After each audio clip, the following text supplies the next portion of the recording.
Hello, and thank you for joining us for the Cannabis Lecture Series. Each session is designed to deliver a small and in-depth dose of cannabis education.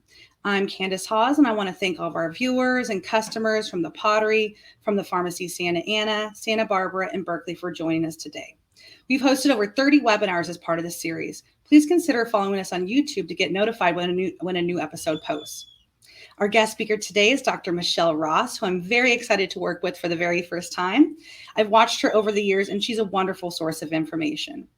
Dr. Michelle Ross began her career as a neuroscientist studying addiction and now advocates for the medical use of psychedelic drugs like cannabis and mushrooms. She's dealt with her own health problems and survived a deadly blood clot in her lung that left her in a wheelchair and on oxygen, and also beat a life-changing diagnosis of fibromyalgia to live her best life with plant medicine. Dr. Michelle Ross has combined science, tech, and plant medicine to train medical professionals and help heal thousands of patients all around the world through her books and consultations. She's the author of several books, including Vitamin Weed, CBD Oil for Health, Kratom is Medicine, Train Your Brain to Get Thin, and Journal Yourself to Health. As a sex, drugs, and rock and roll scientist, she starred in over 10 TV channels and been featured in hundreds of media outlets. Michelle was the first scientist to star in a reality TV show lasting 66 days on the hit CBS TV series Big Brother 11, and I remember that. She began as a guest expert on TV and radio shows, including The Doctors, The Ricky Lake Show, KFI, and Playboy Radio. Dr. Ross is a professor at several online universities, including Holistic Cannabis University and Greenflower Media, which I also watched as well. She conducts book signings and speaks at conferences around the globe and is regularly interviewed by media about cannabis and mushrooms. I'm really excited to have Dr. Ross with us today to talk about fibromyalgia, a topic that is close to her heart. Thank you so much for being with us today, Dr. Ross. Thank you. I'm so happy to share my knowledge about using cannabis for my own health condition, as well as the thousands of patients with chronic pain and fibromyalgia that I've helped over the years. So as a scientist, I've collected so much data and put it into action. And I think hopefully it'll help you, whether you're listening when you just have fibromyalgia, whether you're a caregiver or a family member with somebody with fibromyalgia, or you're a clinician that wants to learn a little bit more about what this is and why your patients are using it or why they're asking you about it. So I'm looking forward to all your information. Okay, perfect. Well, let's kick this off. So Candace gave a nice little intro, but I want to start off just with a little disclaimer here, even though my name is Dr. Michelle Ross. I'm a PhD, not an MD, so there's no medical type of situation here. I'm not your doctor. You're not my patient. Please talk to a trusted healthcare professional before starting any new lifestyle change, including CBD or cannabis. Because again, there could be things like interactions, even with something like CBD oil, which a lot of people assume is safe for everyone. Okay, so here's a little bit about me. I consider myself a nutritional neuroscientist because I mostly recommend foods, including cannabis, CBD, different Ayurvedic herbs, and different diet changes to really treat different chronic diseases. And I do have these 5 books, which you can find on my website. They'll give you a lot more deeper insight into the endocannabinoid system in general, how to use CBD recipes, things like that. Fortunately, I can't go into everything I know about cannabis today. That would probably take about 30 hours or something. But I'm so excited about cannabis, I could talk for that long. But if you want to learn a little bit more about some of the other things that I've done, you can read these books. Okay, so in this webinar, Cannabis for Fibromyalgia, we're going to be talking about 3 main things. You're going to learn how the endocannabinoid system is disrupted in fibromyalgia and why cannabis works so well for it. You're going to learn a little bit about the science behind how cannabis works for fibro and what specific symptoms cannabis can treat and what it might not be able to treat. And then finally, I'm going to go into what cannabis products I use myself, some of the products that I use with clients. And again, keep in mind that not all products work for everyone. We're so different. We have different brains, different livers, different medication histories, different surgical histories. So again, even though I say, hey, this is what I use, it might not be right for you, or you might need different dosages than me. But gives you a good idea of, does one product work for a patient, or do you need 100 different products. What goes into managing your fibromyalgia symptoms with cannabis? So we're going to hit on a lot of things today. We're going to have a question and answer period afterwards. So please, if you have some questions, write them down. If you want to ask me at the end or shoot them to Candace, she'll make sure that they get answered at the end. Okay. So let's get started. The first part here is how the endocannabinoid system, or the ECS, that's how it's abbreviated, is disrupted in fibromyalgia. So let's start off by just talking about what fibromyalgia is. So it's a really, really complex syndrome that affects anywhere between 5 and 10 million patients in the United States. And, quite frankly, it's probably underdiagnosed because it's something that actually takes years to get diagnosed. You might feel achy, you might have sleep issues, nausea, vomiting, pelvic pain. If you're a woman, a lot of times undiagnosed pelvic pain is actually fibromyalgia. You might go through all these testings and things like that saying, do I have endometriosis? Do I have PCOS? Do I have something like this? It turns out you have fibromyalgia. There's a lot of symptoms with fibromyalgia that are very complex. You have, again, lung, you can have chest pain, you can have gut problems, you can have nerve problems, you can have vision problems, you can have headaches. So your doctor, if you go to your doctor with a whole bunch a laundry list of symptoms, right? They're going to have to screen you for a lot of things. They're going to have to say, hey, do you have lupus? Do you have multiple sclerosis or MS? Do you have, this disease? Do you have that disease? And basically, there's not really a good test for fibromyalgia. So they have to basically diagnose you by ruling out everything else, which can take a while. You also have to have a doctor that is trained in chronic pain, trained in this condition, because a lot of times doctors weren't even sure fibromyalgia was a real condition until recently. They thought, okay, this is just someone who is sort of a hypochondriac who's complaining that they're in pain all the time and they don't want to get better and things like that. And of course, none of that is true. We actually know that there are now some biomarkers for fibromyalgia. We're even now trying to figure out whether it's an autoimmune disorder. There's some research suggesting that it actually is, where before it was considered, hey, if somebody is having all this pain, severe muscle spasms, all these issues across their whole body, it's a nervous system issue. They're perceiving pain when there actually isn't. Now we're finding that there might be nerve damage. There might be autoimmune problems. So this could really be a full body condition where almost every single cell is impacted in some way negatively. So it's fairly interesting, and that's going to play into why cannabis is so helpful for this condition. So this condition primarily impacts women. So that's, again, why this is near and dear to my heart as somebody who opened a nonprofit for cannabis for women's health, but also near and dear to me because I also have this condition. So just another reminder too about this condition, where some medical conditions have a genetic component, okay, my mom had this disorder, so I inherited it. That's not how fibromyalgia works.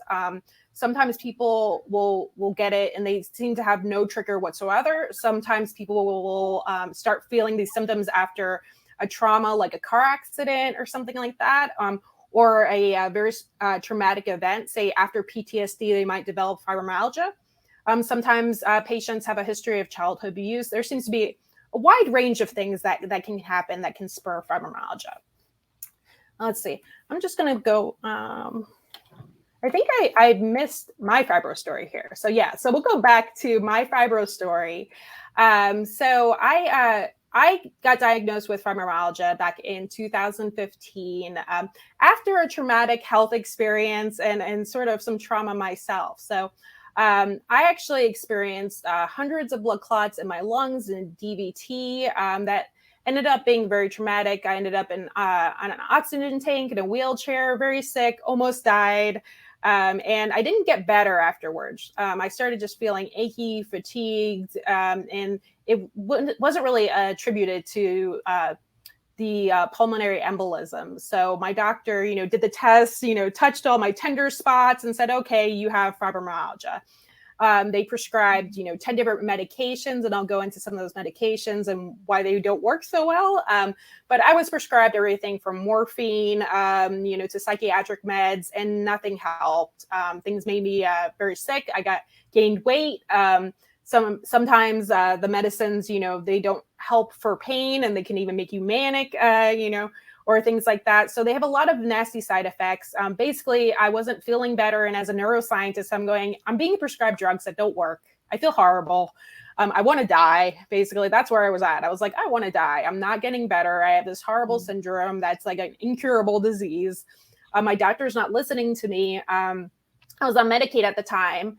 And I decided to go back to using cannabis, back to using psychedelics. Actually, not back to using psychedelics. I used psychedelics the first time after being diagnosed with fibromyalgia because I had severe nerve pain, nerve damage. I was slow, like I could barely take care of myself. And I really just wanted to accelerate my healing. So I used both cannabis and LSD and mushrooms, but that's a story for another session. But cannabis was one of the main things, specifically RSO oil, that helped heal my brain and got me off of morphine and other opioids and other hard prescriptions that were not agreeable with me whatsoever. So I started using cannabis again, started to heal myself, transitioned to a walker, then a cane, and then back to myself. Of course, with fibromyalgia, you can never really get back 100% to the person you were before you were diagnosed, but you can live a pretty good life if you manage your condition. And I would say that cannabis has given me my life back. Again, and part of having a chronic illness is accepting where you are and that your life has changed. But I would say that I'm able to live my life with less pain, being able to be more social, travel, do the things that I wanted to do, go back to work. Whereas on prescription medications, that wasn't the case. I would have been drooling in my bed, depressed, on morphine, having, withdrawals every time I woke up, or, after the time for my pill had elapsed, and I'd be like in sweats and stuff before my next morphine pill. That was my life. With cannabis, there's none of that. I'm happy. I'm creative.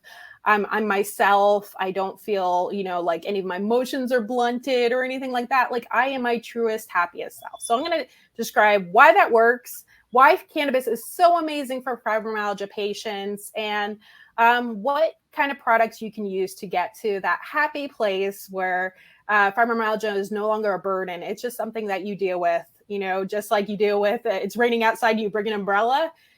Cannabis helps prepare me for my life with fibromyalgia and helps out so many of my patients too. So I would say I see about 95% of my clients have success with cannabis. And that's huge, because to just give you some background here, we'll go into like traditional medications for fibromyalgia. A lot of these different medications, from antidepressants to opioids to anti-seizure drugs, specifically Lyrica. Lyrica is like one of the most infamous drugs for fibromyalgia, because it was specifically approved for fibromyalgia, yet only works for like 5 to 10% of patients and causes side effects like extreme weight gain, like 40 pounds. I tried that medication within the first month. I gained 40 pounds, and it took me 3 years to get off those 40 pounds.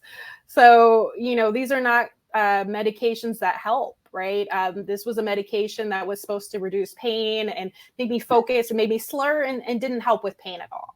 I tried different antidepressants. They didn't work. I tried, again, different anti-anxiety drugs, and doctors don't really like to prescribe those with pain meds. So it was like, well, you can have your pain med or your anti-anxiety drug. And you're like, well, I have both pain and anxiety. What do I do? So I was on almost all of these different medications, and it didn't work out. And again, because of the side effects involved, you really want to find something that is not just, say, putting a Band-Aid over a bullet wound, which is what a lot of these pharmaceuticals do, where they treat just one aspect of your condition. And again, fibromyalgia hits so many different body systems, so many different symptoms, right? You need like 12 different medications, or you need a medication to offset the side effects of the other medication, right? Okay, this medication makes my mood too high. I need something to make it lower. Okay, I need something to help with the constipation that this other drug gave me. It's just a nightmare.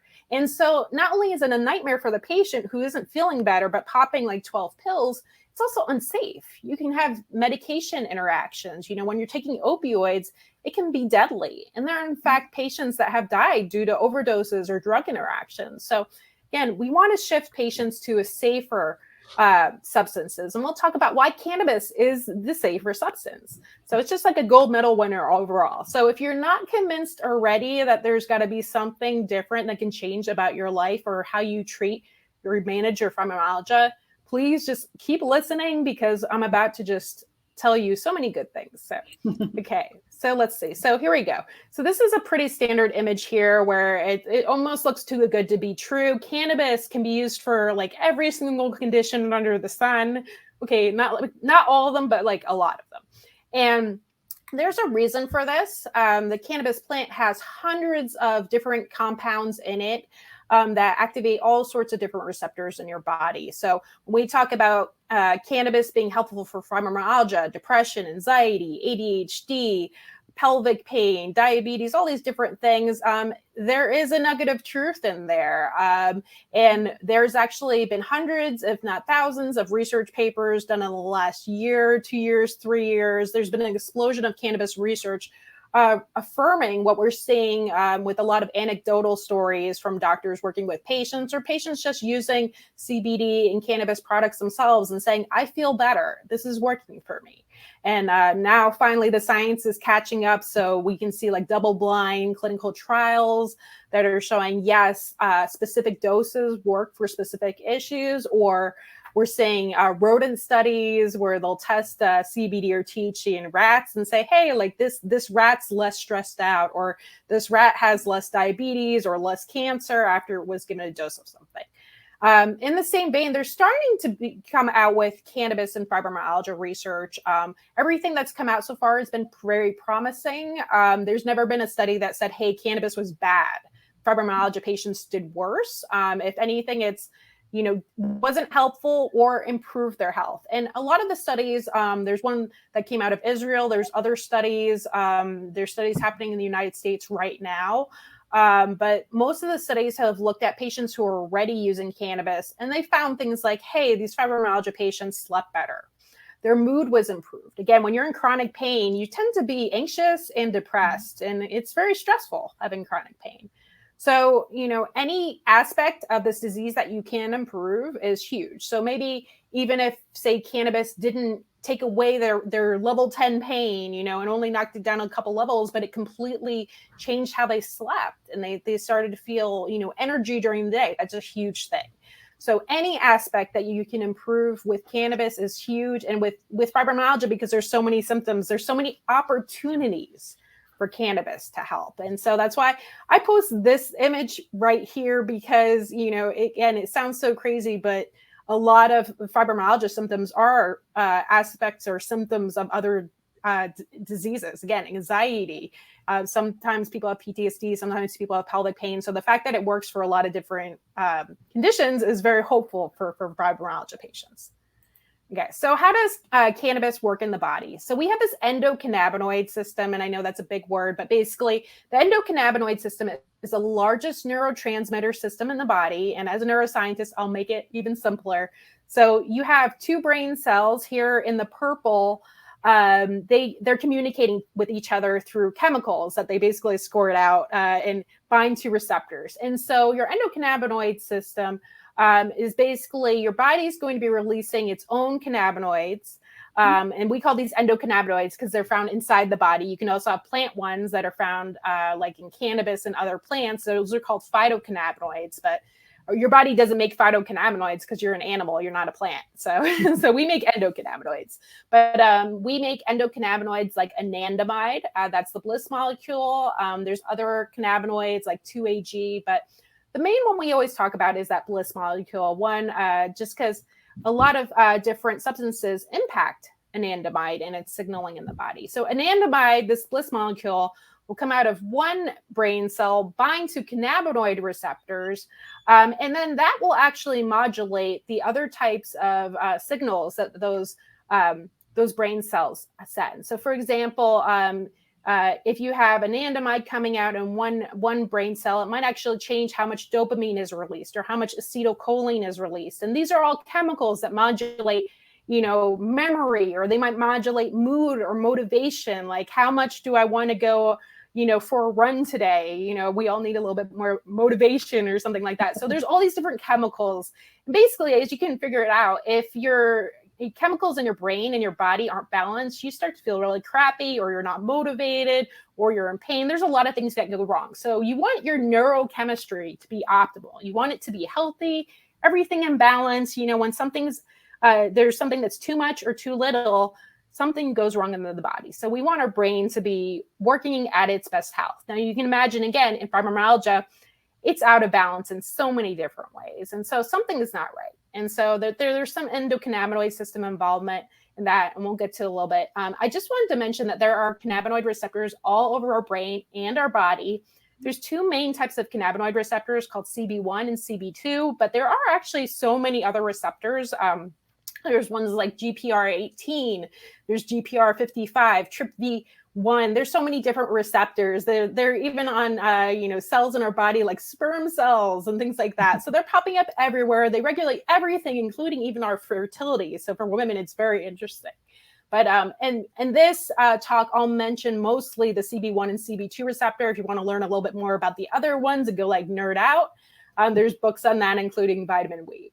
So let's see. So next slide here, I'm just going to talk a little bit about the cannabinoid receptors, mostly that CB1 receptor in the brain.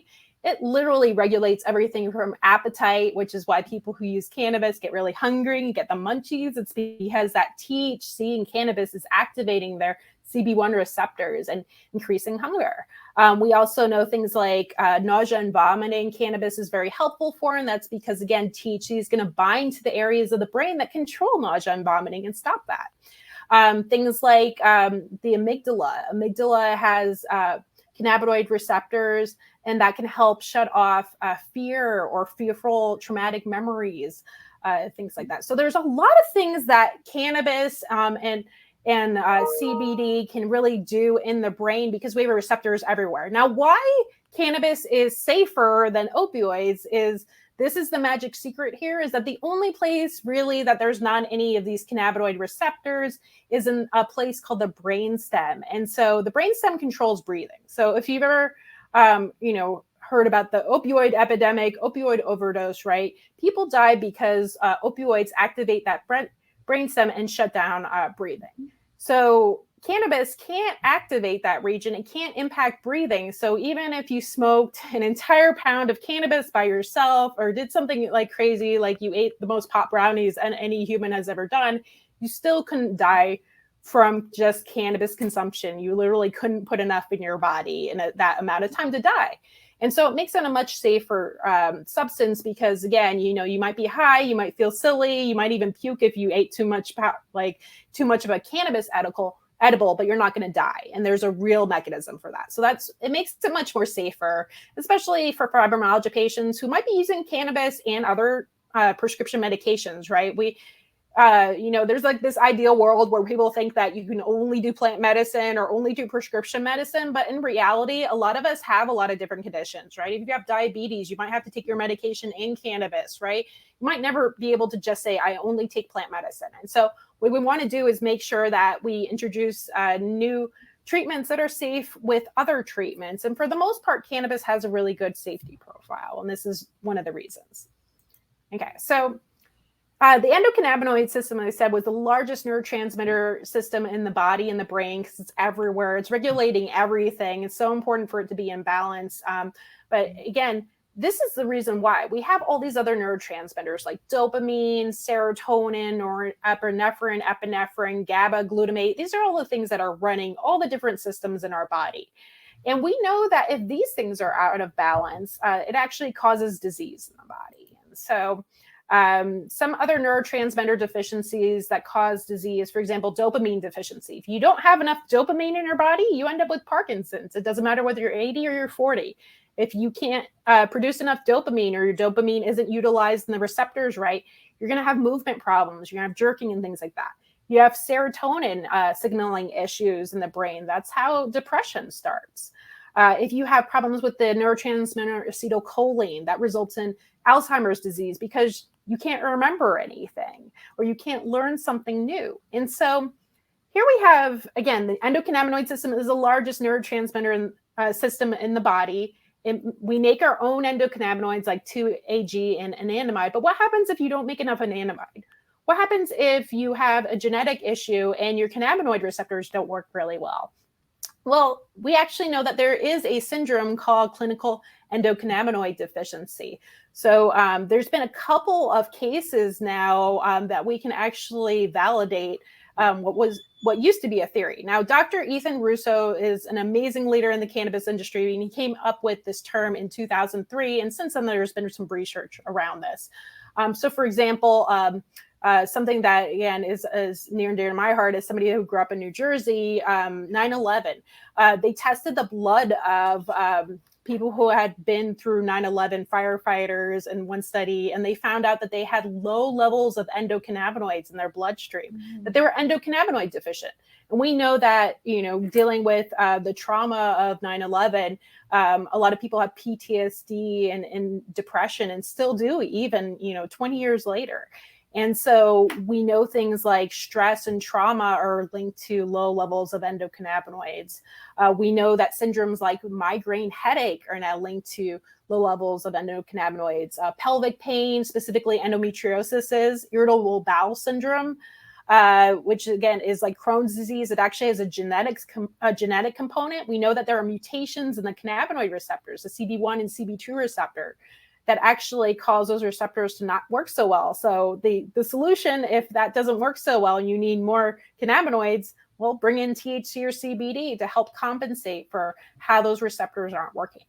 The reason why I bring all this up is because fibromyalgia is actually a disease that is rooted in clinical endocannabinoid deficiency. So if you were able to, hook me up to a research lab, draw my blood right now, I probably am not making enough anandamide, or if I am, maybe I'm making too much, and maybe that's to compensate for some kind of issue with my cannabinoid receptors. There hasn't been as much research around fibromyalgia, just in general. It's sort of an underfunded disease.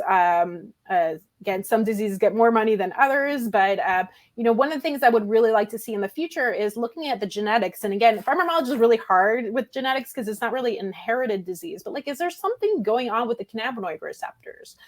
Maybe we do have problems genetically with the CB1 or CB2 receptor, and that's why we need cannabis to help treat our symptoms. Again, we really don't know. There's a lot of things that we will probably know, I would guess, in the next 5 to 10 years. But we do know that there's something wrong with the endocannabinoid system that's creating imbalance in that system, which is then creating imbalance in all the other systems, which is why, again, fibromyalgia patients have low dopamine, we have low hormone levels, we have low everything, basically. So we're completely running on empty.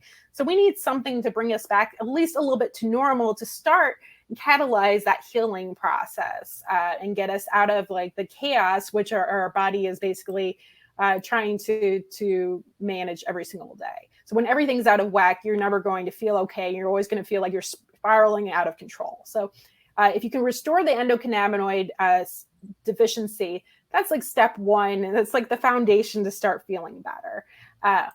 Okay, so how cannabis works for fibromyalgia. So I'm going to give you guys a little brief overview about how cannabis works. I'm going to assume that everyone on this call has heard about cannabis in some way, so I won't go too ABCs into this, but it is the safer alternative. Again, you can't die from cannabis use. You can die from opioids. You can die from Xanax. You can die from so many different things that doctors prescribe, but cannabis is a safe one. Okay.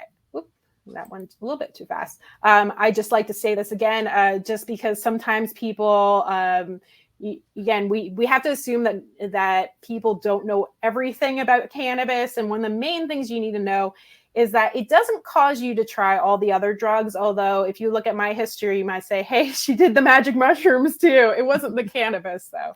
I did them for brain cell growth because I had studied them as a scientist. But cannabis is the exit drug. It doesn't lead you to start using or abusing, harder drugs like methamphetamine or cocaine or things like that. And in fact, there are a lot of people where basically they might have started off with alcohol or cigarettes, as teenagers, but really cannabis is where they stopped. And in fact, a lot of people actually stopped using alcohol, other prescription drugs, even harder drugs. There's a lot of reports of people who used opioids illegally, say used heroin or again, OxyContin pills and things like that. And once they started using cannabis, they stopped using. And so that's really important because I know as a fibromyalgia patient, that you do anything to stop the pain, right? And be able to sort of have that crutch to get it to the next day, right? Okay, well, I tried everything and I don't have any more pain pills. What am I going to do? I'm going to go reach for that bottle of wine to try to make it through, the day without out being, in horrific pain. And those aren't healthy ways to deal with pain. But again, knowing that patients do what they need to do to get the next day, that's not healthy. So if you could swap out an unhealthy way to manage pain with a healthy way, say cannabis, a lot of patients actually say that, hey, I don't drink as much anymore because I don't need to. I didn't even want to drink that much. I just had to, because of my situation. Or, or I don't use my opioids as much. Even if they're prescribed legal opioids, they're saying, hey, either use half as much as I used to, or I don't use it at all. And I feel good about that. A lot of patients will, think about getting off of their antidepressants. And if you don't know, antidepressants can actually have a really horrible withdrawal symptoms. It can be really hard to get off them. And then your doctor doesn't tell you about that. You could be on them for 10 years and then try to get off them. And it's not easy. It's almost as bad as morphine withdrawal for some patients. So, a lot of patients are reporting, hey, cannabis works for me. I don't need some of those other crutches that I used to depend on. And so that's a really healthy thing. That's a really good thing. And so something to think about, especially if you are, somebody who might be struggling with substance abuse, especially something that we've seen rise during this COVID pandemic time where people have lost their jobs or people are in situations that are not ideal and they're just struggling and just coping, or they're coping with losses of family members or things like that. If you're struggling right now, please get out of your head that that cannabis is another drug, another bad thing that you're doing. Cannabis can actually be the right thing that you do to help you get out of a bad situation and stop problematic, potentially deadly behavior. Again, alcohol can kill you. Alcohol can lead to liver issues. Other, substances can also be very deadly. So just think about it and try to realize that it's not in the same bucket as those more harmful substances. It's not a vice. People might think that you're using cannabis and it's a vice drug. If you're using it in a medical way, which again, if you're a fibromyalgia patient, it's 100% medical, as long as you consume responsibly, it's a medicine and it's a safe thing to do. So again, if you're worried about it, definitely talk to somebody one-on-one about cannabis, but it's definitely not going to lead you to worse things. Okay. So the chemicals in cannabis, there are hundreds and hundreds of chemicals. There's cannabinoids, which are things that activate our endocannabinoid system. So these things include things like THC, which is, the cannabinoid that everyone knows about cannabis because it's the one that makes you euphoric or high. But there are other components of cannabis from things like THCV, which actually does the opposite of THC. It actually decreases appetite, doesn't give you the munchies. It's not in all the strains. But there's things like CBG and CBN and CBD. CBD tends to be more in strains that are from hemp that have less THC in them. But depending on what products you use, it's important to know, hey, what's in my cannabis or CBD product? Sometimes it'll have no CBD, sometimes they'll have no THC, sometimes they'll have a ratio of, equal parts or a little bit more CBD than THC. Make sure that whenever you're using a product that you check out the label and you understand what you're putting into your body, whether you're smoking it or eating it. Another important thing to note is that one of the other classes of chemicals that's found in cannabis is called terpenes. Now, we're all familiar with terpenes. Even if you've never stepped foot in a cannabis dispensary, you know what a terpene is. So if you ever had like a scented candle or an essential oil or something like that, if you ever had like a lavender spray, you smelled a terpene. Anything citrus, you smelled a terpene. So we actually use terpenes a lot for aromatherapy purposes, perfume purposes, and things like that. But they also have medicinal benefits. So some terpenes like linalool, which again is found in lavender, that one helps relax. It helps you go to sleep and things like that. Some of these terpenes, not all of them are in all the strains, but in some CBD products and some cannabis products, you're going to find these terpenes. And so those terpenes are going to affect not only the way that these products smell, but how they make you feel. So whether they give you more of the munchies, they make you increase your appetite, or they suppress your appetite, or they open your airways, which can be really helpful for somebody with asthma, or whether they put you to sleep. So it's important to know what's in your product, what's in your strain, do your research, because if you're a patient that has a lot of fatigue, you're going to want to make sure that you use products that aren't making you too sleepy during the day. Or If you are having more pain, you want something that is, again, like more pain relieving. There's some terpenes that even actually relieve pain, like beta caryophyllene is one that's actually really helpful, reduces inflammation, and directly, that's the only terpene that directly activates a cannabinoid receptor. As far as we know, we still got a lot to learn, but there's a lot of really cool things about that. So the science of cannabis is there. We're just learning. With some of my patients, we're finding, hey, if they smoked 20 strains, this is the funny part about cannabis. If you smoke 20 strains, 20 different fibro patients will have a different favorite strain. So there's not one strain that could be out there and be like, Blue Dream, it works for all the fibro patients. This is your favorite strain. It'll work. It'll actually work for everything. There's strains that people like to prefer more in the morning. There's strains that people like to prefer to smoke at night because they're more sleepy. But, again, everyone's brain chemistry is different. I'll find patients that are saying, they're smoking what they consider indicas or the more sleepy strains. They're smoking in the morning because they have heavy pain in the morning and they're fine. They're awake. They're just looking for their pain to be managed. So every patient is different. But I would find that there's certain cannabinoids or certain terpenes that don't jive with certain people. And I encourage all patients to journal, find out what works for you with products. Because again, you might find one of these cannabinoids is not your friend. For example, certain cannabinoids, I had one client that, whenever they used anything with THCV in it, they got almost psychotic. It was too much. They were too high for too long. I had another patient that's all they wanted was THCV. It was a completely different, response. So just like there are food allergies out there, I would say that some people are sensitive to certain things. So, if THC isn't your jam, CBD might, or, CBN, something that is actually, I'll touch on CBN a little bit because CBN is actually THC that's in the plant has converted a little bit to this new cannabinoid that is very good for sleep. It's also good for pain. And they've actually done some research now with it. Topicals that contain both THC and CBN are really good for neuropathic pain, and specifically fibromyalgia patients really like that. It's really hard to find in stores though. So sometimes people will make their own products and things like that. But if you've ever seen CBN, you see it used for sleep. But I encourage fibro patients to think about using it during the day if they have severe nerve pain. It can be helpful. But there's a lot of different things about these different cannabinoids. There's a lot of different ways. Again, a combination of one cannabinoid and different terpenes can be very different. So, for advanced cannabis, past cannabis 101, it's really good to work with somebody that really has a deep understanding of how these things work. And if you're having trouble finding a product or a strain that works for you, you're like, they all keep me up or they all put me to sleep, it's time to talk to an expert, and they sort of can go through and sort of help narrow down from the thousands of strains and thousands of products out there to something that would likely help you. And again, those kind of relationships are definitely not okay, I went to the dispensary once and then the magical product appeared.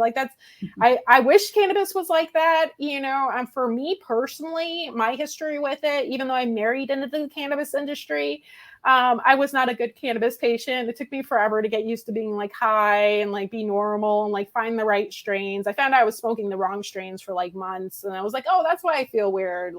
These ones are making me very anxious. It took me a while to find out what was working for me. And I was working by myself, really. I was just okay, I'm going to try these things and see what works and what doesn't. And, as we'll go into a little bit later, it took years to sort of figure out what worked for my pain, and then what worked for my pain and allowed me to be productive. And again, everyone has a different tolerance for THC, a different tolerance for these products, a different lifestyle too, right?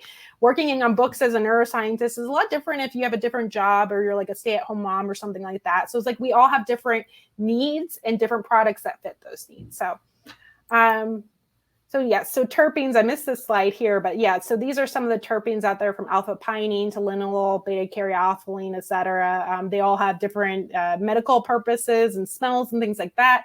And there are a lot of good sources out there. I believe Candace mentioned Max Montrose's interpening classes, where people actually learn how to smell the cannabis strain and like learn what terpenes are in it without even having to like Google it or something. So that's pretty cool. I have the worst sense of smell, so I would fail that class. So I'm not even trying. I'm like, I don't know, is this peppermint or bubble gum? I don't know. I worked as a scientist too long, like inhaling like, I don't know, like caustic chemicals and things like that. So I do my best, but that's why I don't like, I think I like consuming cannabis better eating than smoking, because it's like, I don't know what the smell is. So, so how does cannabis help fibro? So we have 9 things here. I'll go through them, but pain is a big one. Again, there's different types of pain, right? So fibromyalgia has muscle pain, has nerve pain, bone pain, headaches, all sorts of things, right? There's a different, I would say, cannabinoid ratio, or different products, different dosing for different types of pain. And that's why as a fibromyalgia patient, I have different products at home and different strains at home, because if I'm having really bad muscle pain day, I might use Epsom salts and go in a hot bath, or I might use a cannabis topical on me. But if I'm having the nerve pain, I might go for something different, right? And we talked about like that THC and CBN, or there's different combinations that work better for different pains. So there's not like, some people are great. They're just like, okay, I have one product and it works great for all different types of pain. But again, fibromyalgia is a little bit trickier, being that it's almost like, where are these different pain signals being generated, right? Like pain in your bone is different than muscle pain or muscle spasm. So you have to know which kind of pain am I having, and how do I treat that? So muscle spasms, it's helping. Neuropathic pain, pelvic pain, which is a huge one, again, because if you have fibromyalgia and you're a woman, you're going to have period cramps, maybe not even during your period. It could be all month long. And it's one of the things that really does help. Nausea and vomiting. So that's actually a big part of fibromyalgia. A lot of patients experience nausea, and the medications out there, they either stop working or they're expensive. So cannabis is a great way to stop nausea, whether you're using CBD, THC, or even THCA, which is raw cannabis. There are tinctures out there that are really helpful, that will make you not feel high, but will really help manage your nausea. So if that's something that you're struggling with, I would say, boom, you get some drops in under your tongue, and you're going to have a complete reduction in nausea. Some patients like to smoke cannabis for that too, because you're going to get instant sort of relief. Again, some patients can handle it. Some patients say that they feel more nauseous, smoking. So it's really about what works for you. Sleep.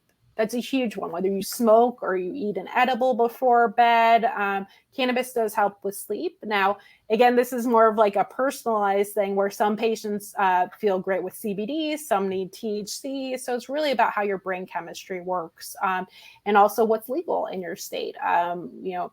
We're talking here, the pharmacy is based in California. I've lived in California. I'm also now based in Nevada, where we have both medical and recreational cannabis. But you might be watching from a state or a country where THC products and cannabis isn't legal yet. And, the only thing available is CBD. I will let you know that CBD does work for sleep, especially now that there are new formulations where CBD is combined with, say, other herbs or other cannabinoids that work for sleep. So if you don't have access to THC products, and I think THC is like the gold standard for sleep. I love it. It's totally helpful for me because, again, it stops the muscle spasms and the pain while I'm sleeping. And you're not high while you're asleep. Like, your body is not registering it. So I wake up like spasm free, and I'm not hurting in the morning. And, I didn't have to be like presently high or out of it or anything like that, because I was taking it while I was sleeping. But if you don't have access to it, CBD, CBN is that other cannabinoid I was telling you about, ashwagandha, melatonin, valerian root. There's a lot of things that you're starting to see CBD products formulated with that can sort of, what we call, like, have a synergistic effect, where it amplifies the formula, because the CBD is helping you go to sleep, and some of these other herbs are as well. And I think CBD pairs with a lot of different natural products. And so that way you don't have to depend on, say, a prescription sleep aid, or take too much valerian root and feel hungover. It's like literally CBD helps reduce, your need for a lot of the other negative, prescriptions or treatments, that even herbal supplements can make you feel, not so great if you take too much of them. So I think it's like CBD helps balance, some of the things that you need to use. Okay, so reduction in anxiety. CBD is really good for this. Some people find THC is helpful for reducing anxiety, especially if they microdose, which is taking a dose, I would say between 1.5 and 5 milligrams, sort of like the cutoff of where you feel high. So if you take a low dose, you don't feel the psychoactivity of it. A lot of patients that were using Xanax and other products report that it's basically a substitution where they can take, okay, I'm going to take this tiny little, candy under the tongue and I feel the same as using a Xanax and I don't need to use that anymore. So again, it's about what works for you. Some people, no matter what the dose is, find THC anxiety triggering. Some find it like that's like literally the best thing that's ever happened to them. So, whether it's CBD, whether it's THC, again, it's just be mindful of dosing, play around with things. And if you can reduce stress, it's actually one of the most important things about fibromyalgia because everything in fibromyalgia is tied to stress. If you are more stressed out, you're going to trigger a flare up of your disease, which is where it gets much more severe. Sometimes flares can last, for some patients, they can last a day. Some patients, they last weeks. There's other patients that report, I was in a flare for 4 months, like goodness, and it's like the spiral, it's just like their health keeps spiraling, right? And so if you can prevent the flare, that's like 90% of the game with fibromyalgia. Stay out of flares. So, I think about flares almost like as disease remission, right? So you want to be out of flares. You want to be in like fibromyalgia remission or recovery and try to, again, avoid those flare-ups. And there's some patients with cannabis and other treatments where they've managed it so well, they might only have a flare-up maybe like once a year and it's really short and it's managed. And it was like, oh, I didn't know I was going to get fired from my job. I got really stressed out and I had a flare. You take more of your cannabis, to help offset that stress. When you're stressed out, that's what I tell patients. I'm like, if stress is coming or if you've had a stressful moment that you were not expecting, take extra cannabis, help reset your system, help allow it to heal yourself so that your flare is going to be shortened and you can get back to your normal life and you're not going to be in what I consider fibromyalgia hell, which is like the never ending fibro flare where nothing helps to fix that. So cannabis is both a preventative and a treatment and a way to get out of a flare or to shorten it. So again, there's a lot of benefits to it. And as we do more research, we'll really understand why that's happening. Again, because fibromyalgia has now this autoimmune component, we're going to learn a little bit more about what it's working on. Maybe it's the CB2 receptors on the immune cells that it's helping, sort of squash their oversignaling and their hyperactivity. There's got to be a scientific basis for why it's so helpful in shortening flare time. The other thing that's really interesting is that cannabis can be helpful for focus. It can be helpful for fatigue. It can decrease brain fog. So a big thing with fibro is it doesn't matter how smart you are. And it's happened to me, no joke, as a scientist in a talk, like forget my own name. Like, I'm like, what is going on? It's embarrassing, right? And so, if you're forgetful or you're a store, you forgot why you were there to begin with, or like you forget where you live, or like there's these silly things that happen that are embarrassing. And you want to decrease the brain fog, because if you have brain fog, you can't really work, you can't really function, and it's a problem. Now, a lot of people will try to beat brain fog by, consuming too much caffeine or depending on Adderall or things like that are just not healthy and actually aggravate your condition. We know that caffeine makes fibromyalgia worse and it can actually trigger a flare. So here you are trying to be smart and focused at work, and instead all you've done is made yourself sicker and more in pain. Right. So wired and tired is a good one, right? Like you have sleep issues and then you're doubling up on 6 cups of coffee. You're not going to be able to go to sleep later.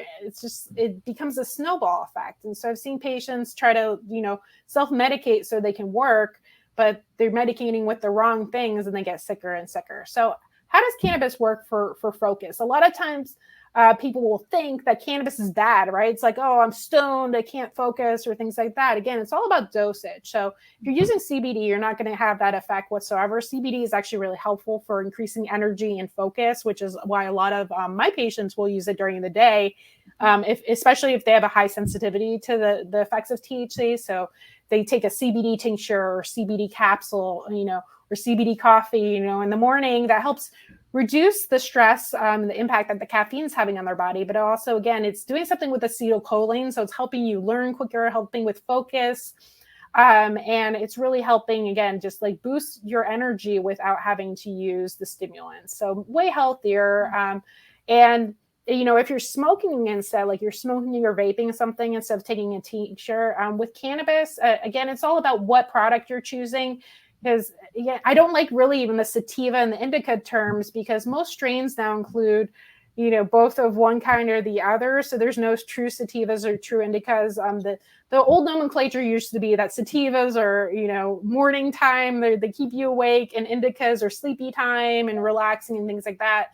There's strains that, are classified as indica that actually help people with focus and energy during the day. So it's a hot mess. I really tell you, find strains that work for you, document, whether something is making you more focused or more sleepy or, reducing your pain.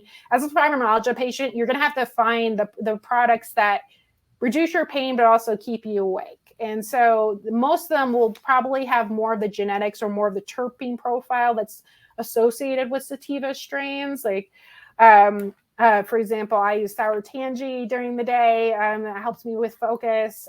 So every patient has, again, different strains that they like.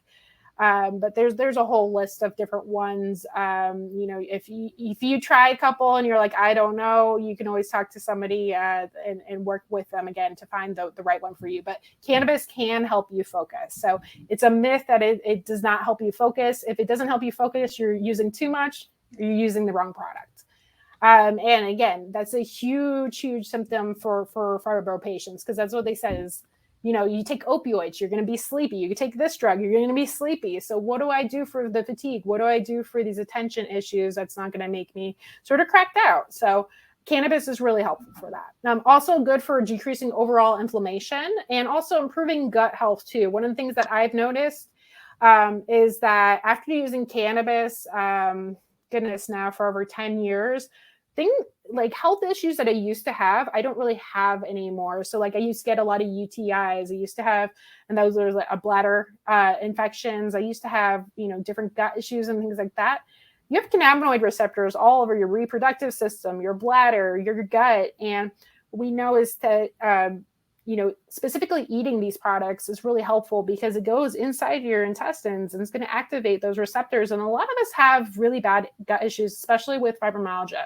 So leaky gut, things like that.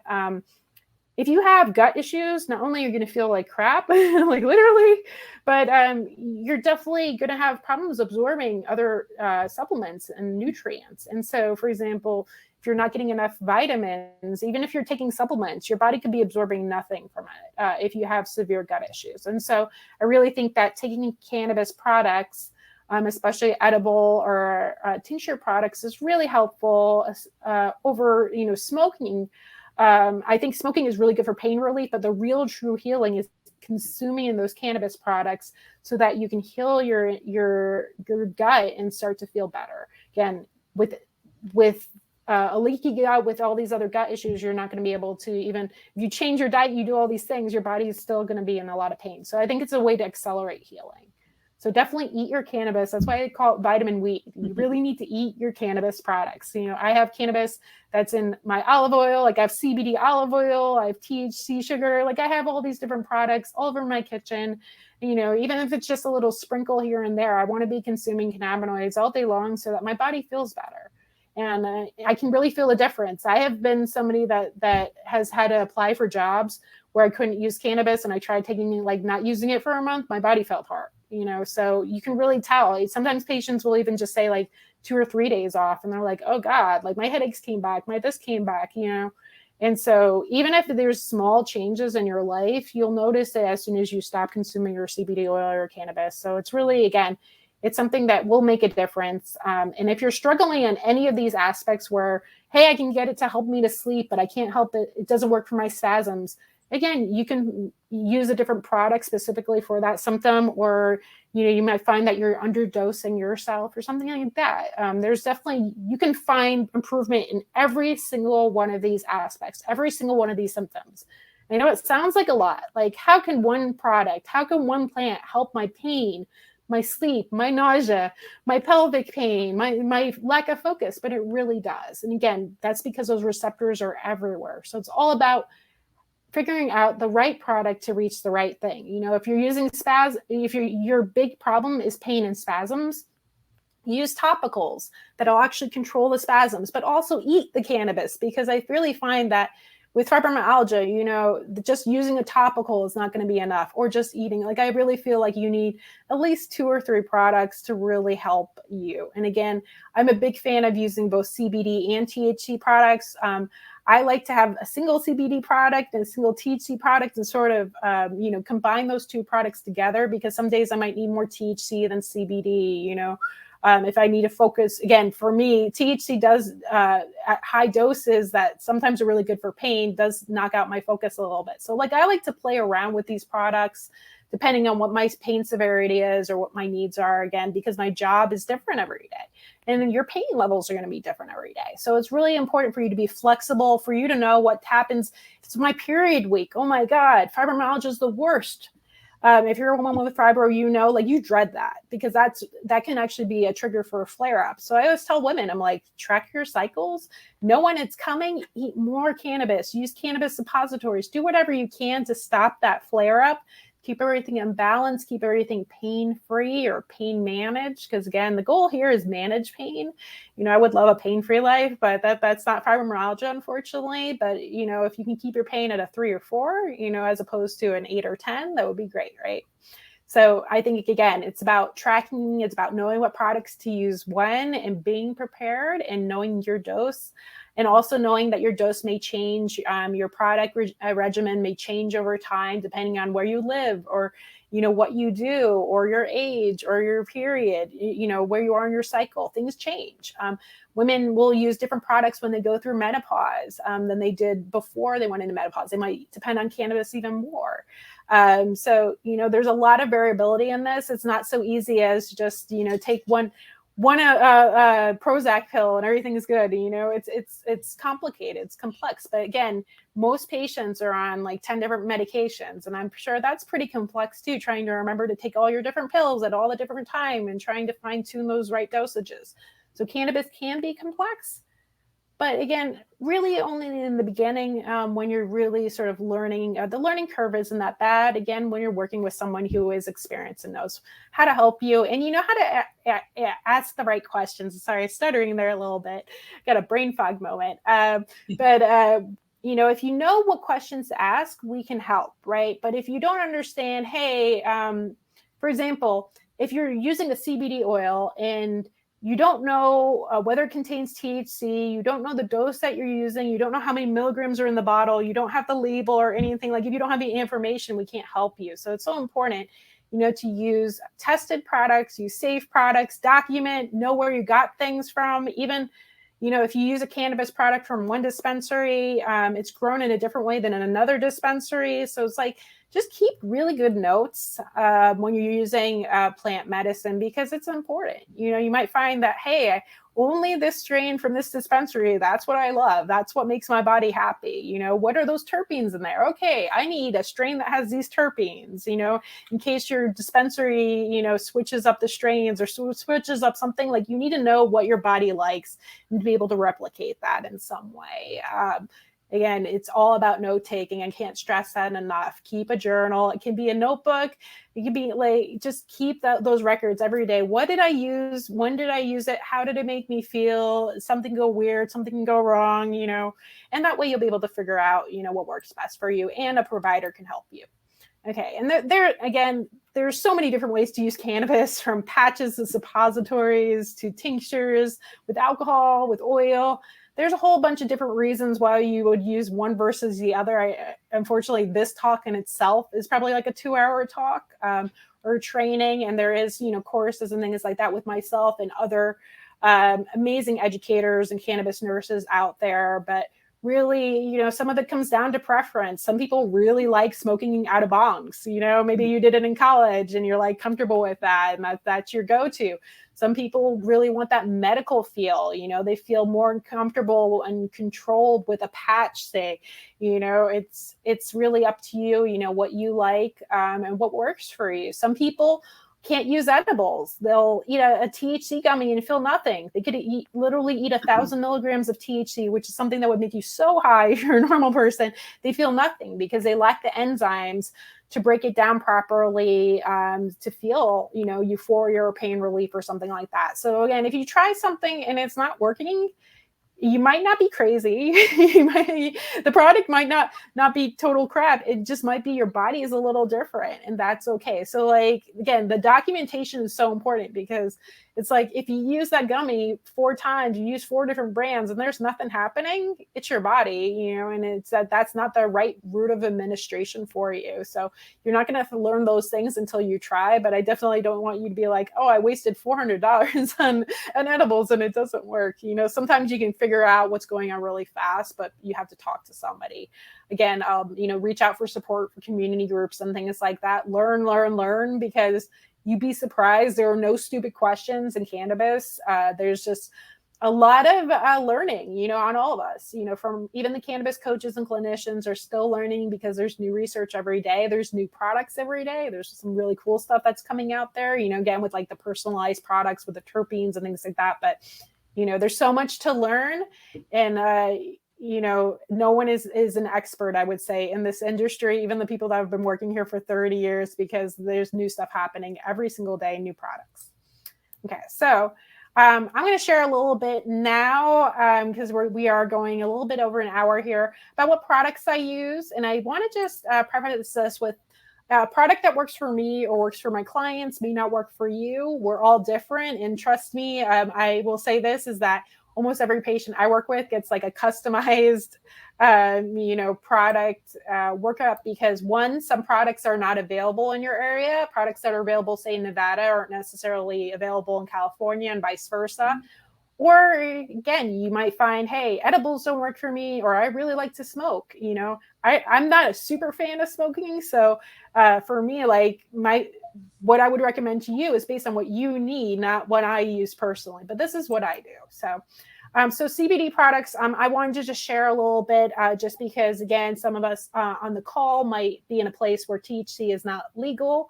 So CBD products, there's a whole bunch out there. There's full spectrum products that contain THC. There's broad spectrum products that contain the terpenes and all the other cannabinoids, but they don't contain THC. Those are products that I recommend to moms or to people that might get drug tested, because you don't want to flag for the THC in there. And then there's isolate products that are just like basically CBD powder and they don't have anything else. And those are the least effective products. So when you're looking at a product, try to understand what it is. Is it a full spectrum product? Is it a broad spectrum product? Is it just powder like that's suspended in coconut oil or something like that, or in a tablet or something like that? I go into this a lot into my CBD oil for health book. But that's, again, CBD and like how you use it and how to choose a product is like, again, a whole nother talk. But I use Ladykind products. They're formulated for women's health, and they were formulated by like a team of chemists and doctors. So they have other ingredients besides CBD. It's a broad spectrum product, so just no THC in there. So I buy my THC products separately and my CBD products separately, because I sort of use CBD on like the light pain days. So for example, I want to focus, I want to relieve my pain. I'm not in a flare-up day. I'm feeling pretty good, but like, good for a fibromyalgia patient is not good for a regular person. So let's just say got some fatigue, got some focus issues, got a little like pain in my hands and my legs. Okay, I'm going to use some CBD tincture in the morning. I use this Rise Up tincture. There's also a sleep tincture called Wind Down tincture. It's got melatonin and some other herbs in it, including valerian root, really helpful for sleep. Again, I sort of consider CBD products or for some mild symptoms. If you have severe pain, severe sleep issues and things like that, and you are in a state where THC is legal, I do suggest that you look into some THC products, because again, fibromyalgia is something where you're so out of balance. You sort of need the hammer of THC to sort of right the ship. But again, if this is what's available to you, or this is the appropriate product at your time, again, I get really sleepy with THC, so I can't use it during the day. So that's why I use the CBD tinctures during the day. It doesn't matter. It's been like 12 years of using cannabis and I still get really sleepy with THC. It's ridiculous. So I'm like, you want to see me like snooze. It's like 6 o'clock. I'd be like, okay, wake up, Michelle. You're talking in a presentation. So I'm going to use my THC products after this talk. So that's how I work. I'm like, once it's like, it's work time is over, then it's THC time for Michelle. So it's not quite 4:20. It's like more like 6:20, maybe. We'll see. But CBD products too. So if you are like super scared of cannabis products and you want like your baby steps, to be honest, the easiest way is topicals. So there's different topicals. Some of them are formulated with like menthol or peppermint oil, things like that. They'll feel minty. They're like sports balms and things like that. Those can be really good if you have like serious pain, you know, like your neck or things like that. The Tough Love Balm by Ladykind I use because it's formulated with lidocaine and cramp bark and some things that are specific for period cramps. And so for me, I have pelvic pain all month. It sucks. So, you know, not just during my period time. And so for me, it's actually one of the worst symptoms I have for fibromyalgia. I don't have endometriosis. I've literally gone through all the things. They're like, nope, it's just your fibro. Good luck. Have fun. So for me, this balm is something where I can use it. It's the CBD doesn't get absorbed in your bloodstream, so you don't have to worry about anything. It's like literally like the easiest CBD product you can use, but it really, really helps for the period cramps. So I would say specify if you have, that's one of your like core issues, really, really good product. I've tried hundreds of products out there. Now there's lots of other good CBD products on the market. So I might not be recommending them in this talk, but there's definitely ones that are out there. Some are formulated with mushrooms, some have ashwagandha in them. There's all different products out there.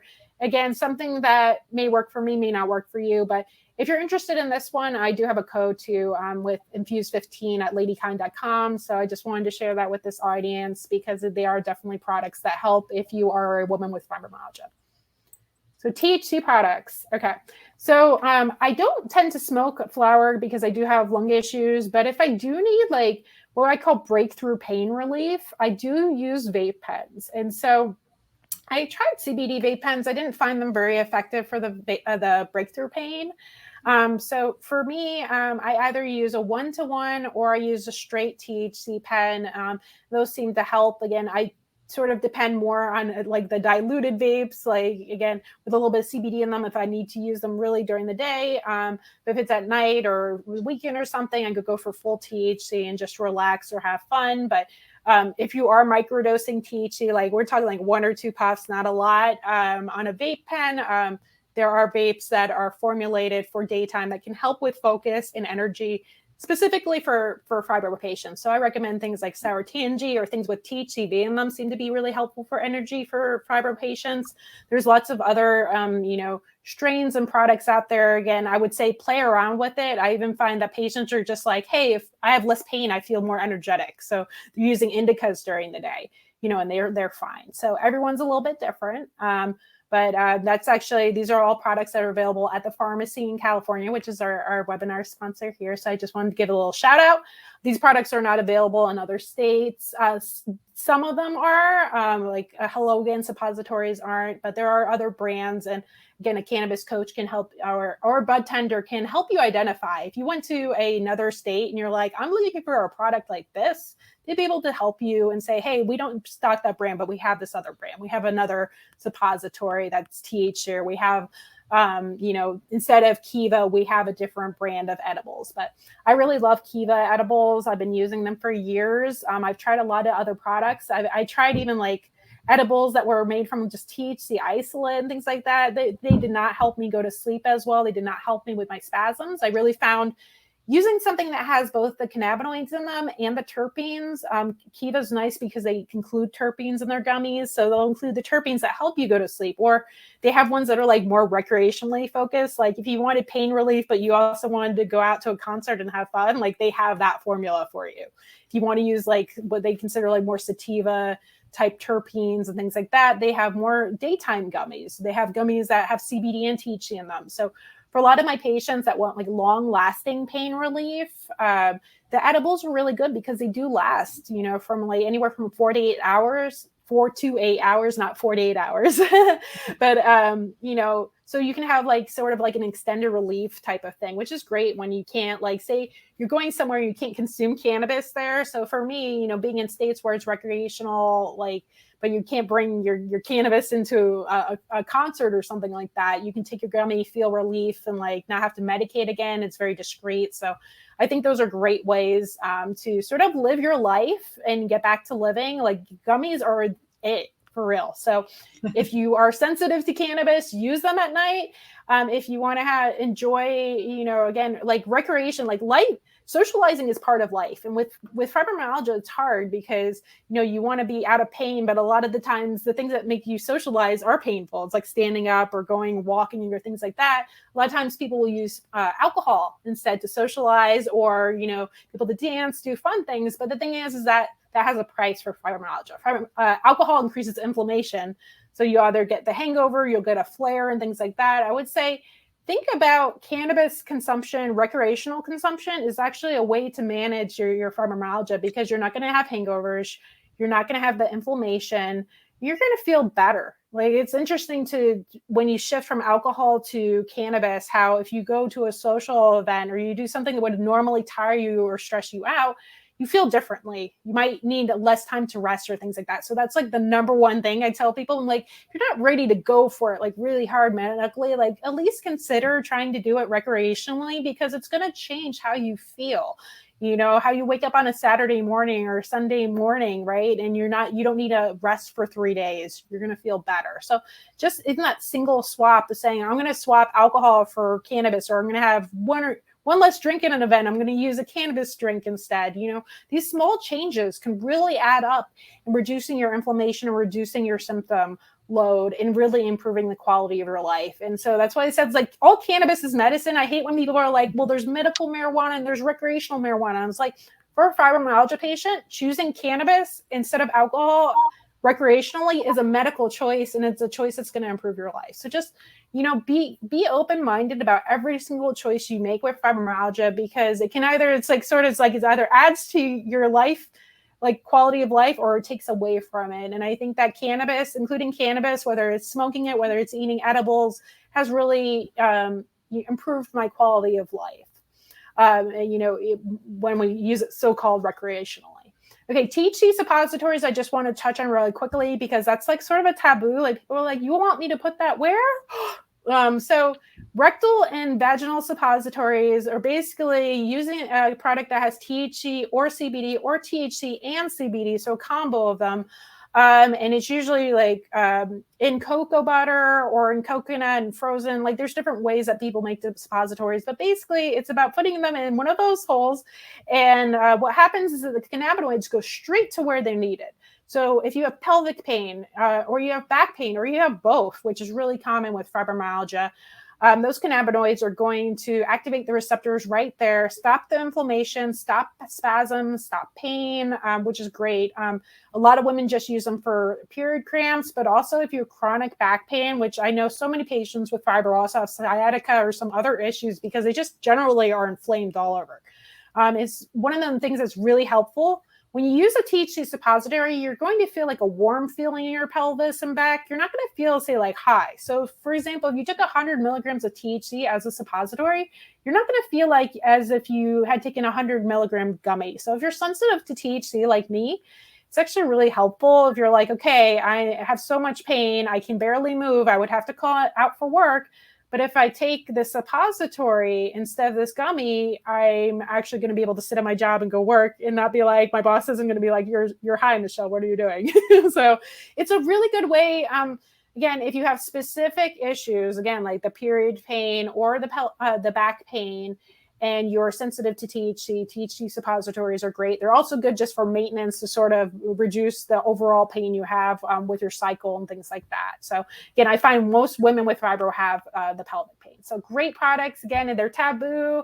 You might not know anyone that's using them, because no one's going to tell you, but more people are using them than you would even know. So it could be your little secret, but I'm telling you, it will change your life. Okay. So let's see. So I think I went over some of these things before about like terpenes and things like that. Sometimes people think like, oh, I need the 30% THC. The more THC, the better. Again, What's better for you is the products that are formulated for your chemistry. So again, if you find, hey, I need strains that have linalool, so I have less anxiety and my muscle spasms are reduced, good for you. Like there's different ones. Sometimes people have lung issues, right? Some fibro patients also have asthma. So you might look for things like that have pinene that help open up your lungs while you smoke a joint. Everyone's a little different. Journal. That's all I've got to say. So let's see. And then me personally, sometimes I'll find that the products that I need, either with myself or with my patients, aren't available at the store or at the dispensary, or they're too darn expensive. So there's some medical programs for, like, they put so many restrictions around them. Like, for example, New York until recently didn't even have like edibles and things like that. So I don't have to tell patients how to make their own suppositories or how to make their own products. And so if you find that there's something that worked for you and it's no longer on the market, or it's something that's like so ridiculously expensive. Like, for example, I make my own infused cannabis lotions at home. One, because of a very specific formula I use. Again, the THC, CBD, and I put CBN in there, peppermint oil, like a whole bunch of things in there. And I find it really works for me. No one makes it. So I make my own thing at home.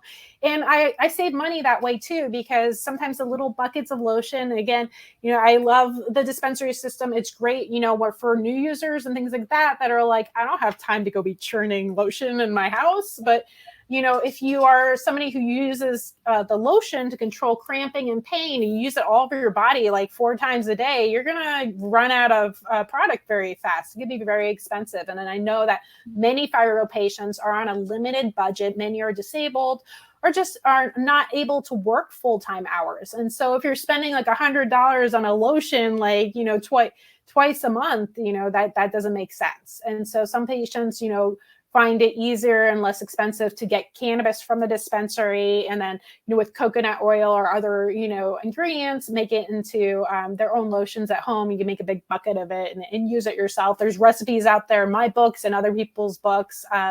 So again, if you find something that works for you, like, go follow that. And it's also nice too to control, exactly what's in there. Sometimes when you use very, I would say, commercialized products, sometimes they'll put either fragrances or other things that you might be sensitive to. And a lot of people with fibromyalgia have chemical sensitivity. So I would try lotions and I'd be like, oh my goodness, that felt good. Like my back pain's gone. And then all of a sudden I would have hives and a rash. I'd be like, oh, that wasn't the product for me. So, I think it's one way to control what goes in your body is by making some of your own products. So with these machines, like Magical Butter is one, there's Levo oil, there's a bunch of machines that you can use to, even if you're just making cannabis butter, cannabis lotion, cannabis oils, you can infuse olive oils and things like that. Like I was telling you, there's just easy ways to get your little bits of vitamin weed into your system all day long. And again, try to save a little bit of money. But if you are going to use cannabis, obviously as the base, you have to have the cannabis to start off with. So I would recommend getting that out of the dispensary because it's tested and safe. Don't go to your local cannabis dealer or something like that because you don't know what's in there, and then you're consuming something that might not be safe for you. So always go to the dispensary to get your cannabis. Or again, if you are in a state where you're looking to grow and you want to grow, learn. There's nothing wrong with that. Just make sure, again, that you're doing everything properly and you're not using any like pesticides or anything that are wrong. But that's like a whole nother level. And to be honest, I'm a fibromyalgia patient. I like taking care of my illness and work and things like that. It's a full-time job. I don't have time to grow cannabis. So I'm happy to go to the dispensary and to get my cannabis, put in my Magical Butter and make my own lotion. Like that's it. I don't have time to grow or time or patience. So, but there's some great growing growers out there and grow courses and things like that. The other thing too, I find really helpful for patients is to infuse your own Epsom salts, because Epsom salts you can buy really cheaply in bulk from like Costco or things like that. And then you can put your cannabis in there rather than just buying like small canisters of THC infused Epsom salts. For me, I would go through thousands of dollars because I literally take a bath every single day in THC. Like that's my self-care. That's my little treat, but it would be very expensive if I bought those products from the dispensary. So that's one of the markups. So it was like the topicals. Some of the topicals are a little bit marked up, but that's my 2 cents there. If you just want to test the waters and you want to see how you feel, I would say some people are like, oh, I used the CBD bath bomb and I loved it. I never found a CBD bath bomb that did it for me with fibro. So I use THC bath bombs, THC infused Epsom salts. They do sell them at most dispensaries. So if you want to try it, try a pre-made product first. And if it works for you, and if you don't do it a lot, if you're not like a crazy bath person like me and you only do it like once every week or once every month, you probably do with what the dispensary sells. But I'm a crazy bath lady. Like I do meetings for my bath. So, but if that's not your self-care mode, then you can probably manage. Okay. So let's see. This is the part where we talk about sex. So fibro and sex is a big taboo thing. And I just want to break it because a lot of women with fibro, they're in pain, right? If you're in pain, you don't want to have sex. You're definitely not horny because you're in pain, or you're tired, achy. And depending on how your muscle spasms are and things like that, like sex might actually hurt. So cannabis is great because, whether you're eating edibles or things like that, you're going to have less pain, which is going to help. Some people actually feel increased like sex drive and arousal from eating cannabis products. But if you don't eat cannabis products, or if you do and you want an extra kick or whatever that is, cannabis lube is a lubricant that contains either CBD, THC. I prefer ones with THC in it. They are a little bit stronger. However, if you have like really strong orgasms or you don't have like a lot of sexual health issues, you might want to just stick to CBD for a little bit of oomph. But I think it's important to put cannabinoids in there because it does a lot of different things. It helps balance your pH. It helps, again, keep it moisturized. If you're going through menopause or something like that, you might be a little bit drier. Fibromyalgia medications themselves from the antidepressants, Lyrica, everything else will dry you up. So I feel like women are like, oh my God, thank God you told me about the THC lube. So, but it does actually have a lot of benefits. And I will say this, women, orgasms is self-care for fibromyalgia because orgasms provide pain relief and we could all use that. So whether by yourself or with a partner, depend on the orgasm, it will make living with fibromyalgia so much better. And trust me, cannabis like Quim right here, great. Foria is another brand out there. There's different ones in different markets, but I will tell you, you know what, like you need all the joy you can have in life after having fibromyalgia. So a good orgasm is your treat. So just put my 2 cents there. So trust me, like I like my sex life before cannabis lube and my sex life after is so different. I'm like, I would never go back ever.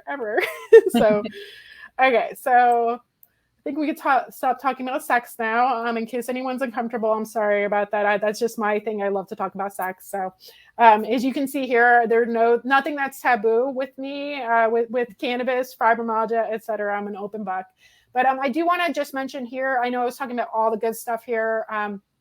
With CBD, there's specifically some issues with some drugs that people might take for fibromyalgia or other illnesses, including like blood thinners, for example.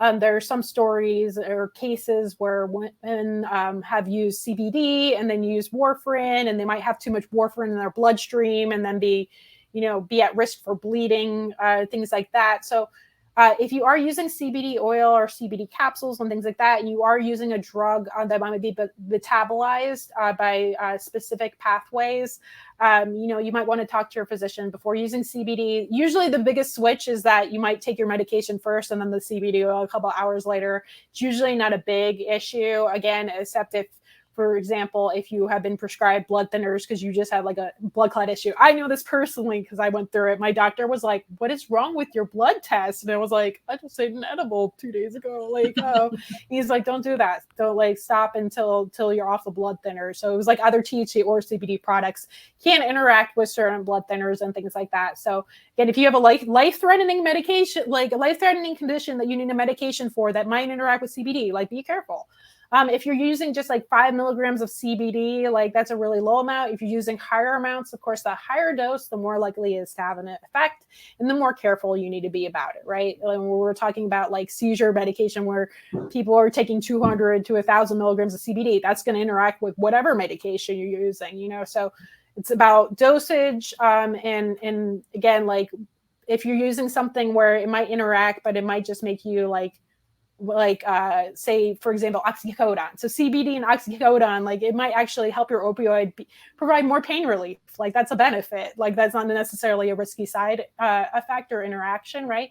But just be careful that if you start CBD or you start any cannabis product and you start to have like unwanted side effects, like I'm too drowsy or I'm too this, it might actually be the other medications you're on that are being amplified. So just be careful, just know, just be honest too. I think that's really important now more than ever to tell your doctor, even if they don't want to hear it, like, yes, I use cannabis or yes, I use CBD. Like I get that all the time when I go to the doctor and they're like, so what medications are you on for your fibromyalgia? I'm like, the cannabis, this is what I take. And they're like, oh, you should be on regular medications. No, I should get another doctor. It's okay. Like, be honest with your doctor. If they don't want to hear it, that's their preference, is that they wish you weren't on it, but you're on it. Like especially if you're in a state where it's legal. So just be honest with your doctor. That way there's no confusion, especially if you go into surgery or on anesthesia or things like that. Your doctor needs to know that you even take CBD oil before you go into surgery. So always be careful about your medical records and about communicating with physicians. Again, if it's illegal, then it gets much more complicated, but we'd much rather you have open and honest conversations with your healthcare team. And again, other issues with cannabis, some people do have a psychosis issue. If they say have a background of schizophrenia or some other mental health issues, you might want to be careful about using high THC content products that might flare that up. Again, THC isn't right for everyone. There's some patients with cardiac issues that might experience irregular heartbeat. Again, cannabis is mostly safe, but for some people it's not. So just be aware if that's you, or ask more questions. And other issues, some people find certain strains or products might make them anxious or too sleepy. Find the right product and the right dosage and you'll be better. And then my specific issue, I'll just share this because it bums me out. This is why I use THC at night usually, but I have like severe back pain, very, very severe. And so for me, like 90% of THC products will make me focus on the back pain instead of relieving it, which has been a bummer. And it's been like, people were like, you'll find the right strain. I was like, no, the right strain is CBD, like during the day for me, it's okay.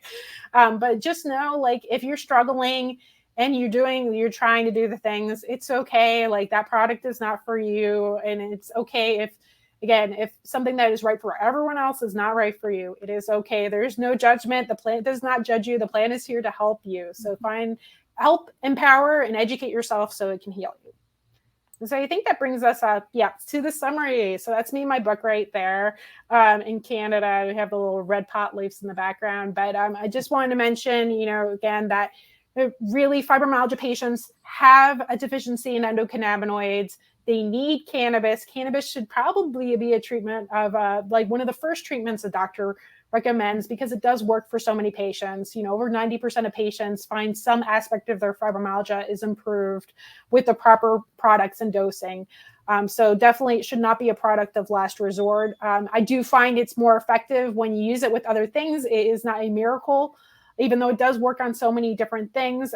If you are, abusing alcohol or you're not exercising, you're not doing the healthy things and you're just depending on cannabis to fix everything, you can't fix everything. It does work better with other treatments and things like that. So complementary medicine, cannabis should be used, even if your complementary medicine is meditation, use cannabis in meditation, but like cannabis needs to work with other things in order to reduce stress and be healthy, but it is a life changer. So talk to your doctor or an experienced cannabis expert before starting CBD or cannabis. And we do have some time for questions. Oh, wait, I just wanted to add one more thing here. So since I am like a wealth of information and a connector with people with fibromyalgia, so I do work with other conditions, but my passion is fibromyalgia. So I have a group called Fibro University. I can't talk by the end of this talk, but Fibro University membership. So we're going to be doing a relaunch of our membership next month. So for $1, you can access it for a whole month. You get all my courses and get to test out the community and see whether it works for you and whether it's helpful. And now we can answer questions. And somebody just actually asked me what my Instagram was so they could ask me a question. It's that Dr. Michelle Ross right there. So that's great. Thank you so much for your time. You were so amazing. This has been so much great information that you were able to pack into this session. I know that everybody's going to leave with a lot better, a bigger understanding of cannabis and fibromyalgia and how it can help. So first of all, I want to thank you for that. This has been amazing. And I'm just going to do a couple questions because we have a lot of people that are really interested, but we want to, respect your time and everybody's time here and stuff. Sorry I rambled on, guys. Oh, no, that's how passionate I am and how I know that there's so little good information out there. So I'm glad that you guys are posting this everywhere. Yeah, no, it's great. I'm glad you got it all out. There wasn't a single thing that I wouldn't have wanted you to say. So that's completely fine. But I just won't hit you with too many questions here at the end. I did have a couple people ask, and so I'll ask this question. What about Delta 8? Have you tried that? Has that helped your condition? I know that's like an emerging cannabinoid a lot of people are hearing about. Yeah, so Delta 8 can either come from cannabis products or hemp products. It's very little that's made in the natural plant. So if it's coming from a hemp product, it basically, they take the CBD and they can use chemicals to convert it into Delta 8. And so the reason why you see a lot of it on the market is because people are selling it sort of over the counter, the same way places where you see CBD products. It does get you high. I would say it's a slightly milder and shorter acting high than THC is. Now, is it effective for my fibromyalgia for my fibromyalgia symptoms? And would I use it if I didn't have access to THC? So there's some nuances to this. Delta 8, of course, I would say it's 100% safe if you get those products from the dispensary. And there have been some actually amazing products that I used to use years ago from like a company called Level. And there's some other products out there where it's just, they take it from the THC products. So they didn't need to do any kind of crazy chemical reaction. So it's a natural Delta 8. I found that to be very mellow to help with my anxiety and pain, but it like didn't get me the same like crazy high or anything like THC. So I actually really enjoyed that. I tried multiple Delta 8 products, both vapes and gummies. They do get you high, but it's a weird high for me. It always give me a headache, and it didn't really help with the pain as much. It made me, again, like the hyper focus on the pain. So I didn't really like it. If I had the choice between a THC gummy and a Delta 8 gummy, I would go for a THC gummy every single time. Now, again, knowing that there are patients out there that have severe pain, that have severe, anxiety issues or things like that, and their option might be just CBD or Delta 8. If you don't have access to THC, Delta 8 might work for you. Again, you just need to make sure through COAs, those are like the testing results and things like that, that these products are being manufactured safely. They don't have pesticides. They don't have residual like chemicals and things in them. There are some companies that are selling things that are like, again, might give you a headache because they've got other things in there that shouldn't be in there. But I would say that the products that I've gotten from the dispenser are a bit different than the ones I've gotten over the counter. So I would say, if you want to try things like that, go to a dispensary. It's safer. But I found that it's not part of my regimen. Like I just stick to CBD, THC, CBN products, and that's worked really well for me. But again, if you have limited options, just journal and see what's safe for you. Yeah, exactly. Thank you. That was a good answer to that question. We talked about this a little bit, but somebody asking, do the acidic forms of the cannabinoids like the CBDA, THCA, does that also still run through your endocannabinoid system? Does it use the same system? Yeah, so the cannabis and hemp plant actually makes CBDA and THCA. It's usually heating it, whether we're smoking it or baking an edible or things like that, converts it into the active form CBD or THC. So I've had experience taking both CBDA and THC products. So I love THCA products. They're harder to get. There's not a lot of dispensaries across the country that sell them. I wish there was more. For example, THCA tincture, I find is a really, really powerful anti-inflammatory. And it also doesn't do the same things as THC. So for me, taking THCA tincture doesn't create the same high. And we know it's not activating the same receptors in the endocannabinoid system. They are binding to different receptors. So again, that's why it's really helpful for inflammation, is really helpful for pain. I find lupus patients and fibromyalgia patients do very well with juicing cannabis or taking THCA tinctures or taking THCA tablets. Again, these products aren't available as regularly. Sometimes patients will actually, again, if you're growing your own cannabis, you can actually make your own tinctures and things like that because you're getting the raw cannabis, or you're getting the raw cannabis leaves and you can juice them and things like that. So I think that there's tremendous value in there, and I wish that it was available to everyone. So THCA is a great way, especially if you're trying something, you sort of hit a plateau and you don't have any more tolerance for THC. Like when I was living in Los Angeles, I was using 5 milligrams of THCA twice a day in addition to my CBD during the day. And I found out it was way better at reducing my inflammation and keeping my flares down. So it was one of those things where it was like, it was extra, cost more, but it was like, I thought it was like literally the pinnacle of my fibromyalgia regimen was having THCA in the mix. I'm sorry. Very good. Yeah, there's a lot of people that find benefit more from the acidic forms, like you said, than the actual heated activated forms. And I would say, I just wanted to point out too that there were some brands too. I remember Papa Barkley was one of the brands that had THCA. Yep. There were some other ones, but that was a major one. That was the one that I was using out there, and that's I would say always solid. Also, keep your THCA tincture in the fridge, or the products in the fridge, because it helps prevent it from turning into THC when exposed to heat or sunlight, things like that. It's a little unstable, so I keep them in the fridge. Yeah, that's a good point, because you can accidentally convert that to THC and wonder why I'm so high. I wasn't supposed to. Yes. And then we had a lot of good questions. So if you guys didn't get your question answered, please contact Michelle, Dr. Ross, on Instagram at Dr. Michelle Ross, again, 1L. But let's just end on this question. Can you talk about how cannabis helps improve gut health? Is it like a probiotic, or does it help like improve the integrity of the gut wall? Sure. So you actually have cannabinoid receptors that line the gut. And so when THC or CBD, again, is active in there, it's going to activate those receptors, which causes downstream, pathways, including reducing inflammation, right? So reduced inflammation means less damage to the gut, which means it can actually start healing. So that's one way it works. Also, serotonin is produced in the gut. There's a lot of different ways that cannabis is working in there. So, again, there's a lot there. I'm not a gastroenterologist, but those are some of the ways that works.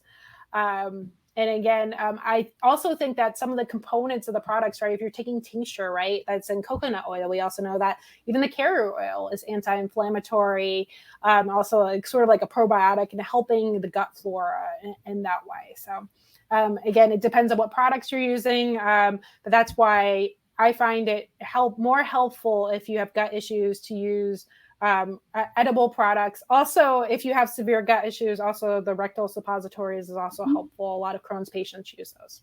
Yeah. I have a doctor friend who says the gut is the second brain, actually, and that it controls so many things. So if you can have a healthy gut, it can help with so many other medical conditions. Yeah. Everything from schizophrenia, autism, we're learning like most of mental health really starts in the gut. It's insane. And then again, for fibro, if your gut's unhealthy and unhappy, you're unhappy. Yeah. Good point. Well, thank you so much. I have enjoyed this immensely. I loved being here and spending this time with you. Thank you for educating our audiences. I'm just so appreciative for this time with you today. Thank you. It was a joy. And thank you everyone that attended. If you learned something today, please share it because sharing is caring, and we all want a healthier and happier people out there. So have a good one. Yeah. And for everybody out there, thank you for watching us today. And we hope that this information that we provided will help you become better informed cannabis consumers, and it will help you find relief. Until next time, stay well and stay safe.